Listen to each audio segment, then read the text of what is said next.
Faut-il encore prendre au sérieux les responsables des partis membres du cadre des partis et regroupements de partis pour une transition réussie au Mali? La question s'adresse surtout à ceux qui pensaient que la lutte de ces politicards était sincère et s'inscrivait dans le cadre de la sauvegarde du Mali.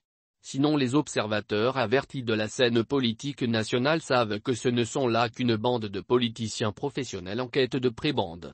C'est pourquoi ils ne s'accommodent point des règles de convenance et de l'éthique politique pour accueillir à bras ouverts des gens aussi abjects que versatiles comme Issa Kaoujim.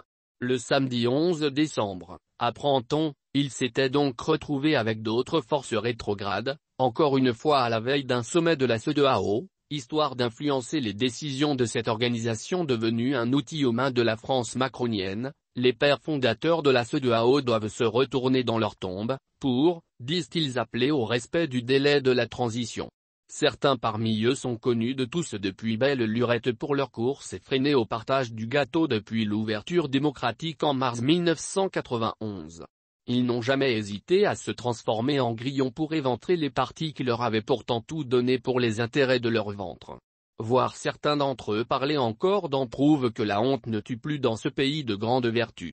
Rien d'étonnant donc que ceux-ci n'aient aucune peine à s'afficher avec Issa Kaoujim, un homme qui, normalement, ne devrait plus avoir droit au chapitre dans un état sérieux. Mais ne dit-on pas que les oiseaux du même plumage volent ensemble? Quand des individus sans foi ni loi de ce genre se réunissent avec pour slogan « Capitalisons nos efforts pour sauver la transition », il y a vraiment de quoi faire rire même un fou dans ce pays. En effet, comment des gens qui prétendent œuvrer pour la réussite de la transition peuvent-ils adopter la politique de la chaise vide pour s'illustrer, et de quelle manière?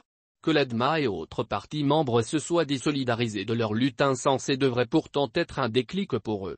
Mais que non, ils préfèrent le chantage politique avec l'ultime conviction de voir la CEDEAO dépouiller le peuple malien de son pouvoir souverain à leur profit, oubliant que le colonel Assimi Goïta et le Premier ministre Tchoguel Kokala Mega sont en mission du peuple malien.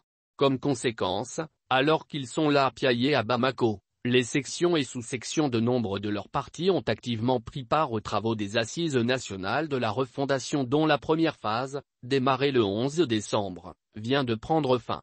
Et ce n'est que le début, car c'est la cassure qui attend la plupart d'eux dans les jours à venir.